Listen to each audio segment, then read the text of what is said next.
ఎమ్మెల్యేగా పోటీ చేస్తున్నాను. అంతకుముందు కూడా నేను కాంగ్రెస్ పార్టీలో నేను 2004 నుంచి కూడా యూత్ కాంగ్రెస్ ఎన్ఎస్సీ ఒక 20 సంవత్సరాలు కష్టపడతానే కానీ నాకు ఈ రోజున ఈ యూత్ కాంగ్రెస్ పదవి రాలేదు. నాకు చిన్న వయసులోనే ఈ తెచ్చుకున్నాను. మీరందరూ కూడా సపోర్ట్ చేసి మన ఊరు ప్రజలందరూ కూడా మీ యొక్క అమూల్యమైన ఓటు ముద్రని కాంగ్రెస్ పార్టీపై హస్తం గుర్తుపై వేసి దాన్ని గెలిపిస్తారని కోరిక అందిస్తున్నాను. అలాగే మన కాంగ్రెస్ పార్టీ మొత్తం పేదలందరూ కూడా బాగుందని చెప్పి 9 గ్యారెంటీలని మనకి కాంగ్రెస్ పార్టీ 9 గ్యారెంటీలు పెట్టింది.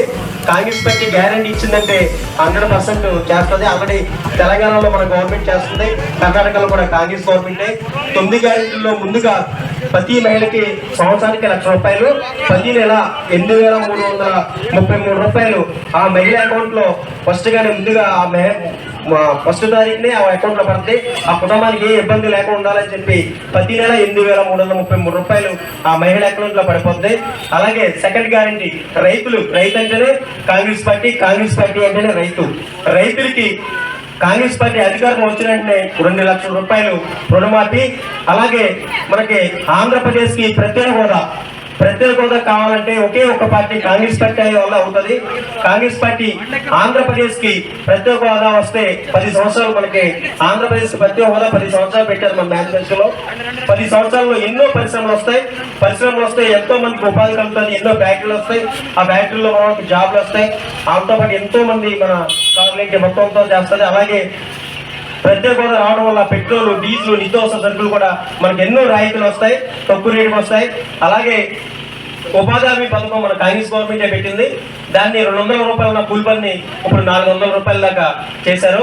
అలాగే మనకి యువతకి ఎన్నో ఉద్యోగాలు ఇప్పుడు మనం చూస్తున్నాం. 10 సంవత్సరాల నుంచి అసలు యువతకు ఉద్యోగాలు ఇచ్చిన అసలే లేదు. గవర్నమెంట్ ఉద్యోగం రావాలంటే కాంగ్రెస్ గవర్నమెంట్లో ఎప్పుడో మన కిరణ్ కుమార్ రెడ్డి గారి టైంలో ఎంతో మందికి వీఆర్ఓ వచ్చినాయి. అప్పటి నుంచి ఇప్పుడు దాకా అసలు జాబులే లేవు. మన కాంగ్రెస్ గవర్నమెంట్ అధికారం వచ్చిన వెంటనే 2,25,000 జాబులు, సంవత్సరానికి 2,25,000 జాబులు మన కాంగ్రెస్ గవర్నమెంట్ చేస్తుంది. అలాగే కాంగ్రెస్ గవర్నమెంట్ వచ్చిందంటే ఫస్ట్ ముందుగా చూసింది ఇల్లు లేని వాళ్ళు ఎవరున్నారో చూస్తారు.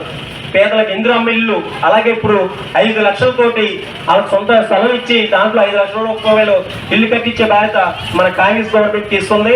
అలాగే రైతులు పెట్టుబడి మీద ఇప్పుడు రైతులు మనం ఒక ₹1,000 పెట్టుబడితే దాని మీద ఒక 50% లాభం వేసి ఒక 1,000 ఇచ్చిమించి ఒక ₹2,000 దాకా లాభం వేసి మన కాంగ్రెస్ గవర్నమెంట్ ఒక మంచి తీసుకుంది. 50% లాభంతో మద్దతు ధర రైతు పండించే ప్రతి దానికి కూడా ఆయన పెట్టిన పెట్టుబడి మీద 50% ఎక్స్ట్రా వేసి లాభం కూడా మన కాంగ్రెస్ మేనిఫెస్టోలో పెట్టింది. ఈ యొక్క రైతులందరూ కూడా ఇది ఒక మంచి పథకం.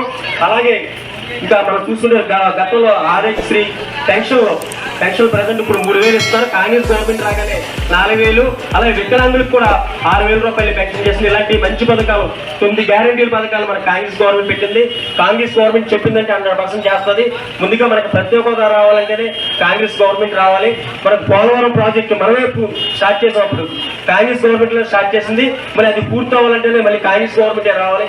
విశాఖ స్టీల్ ప్లాంట్ అంటే భారతదేశం మరియు మన ఆంధ్రప్రదేశ్ అభివృద్ధి అవ్వాలంటేనే రాష్ట్రంలోనూ కేంద్రంలో కూడా కాంగ్రెస్ గవర్నమెంట్ రావాలి. మీరందరూ కూడా హస్తం గుర్తుపై ఓటేసి కంపల్సరీ నన్ను మీ అభ్యర్థిగా మీ తమ్ముడిని అన్నయ్యని అనుకుని హస్తం గుర్తుపై ఓటేసి అత్యధిక ఓట్ల మెజారిటీతో గెలిపిస్తారని చెప్పి ఇక్కడున్న ప్రజలందరూ కూడా కోరుకోరు ప్రార్థన చేస్తున్నాం.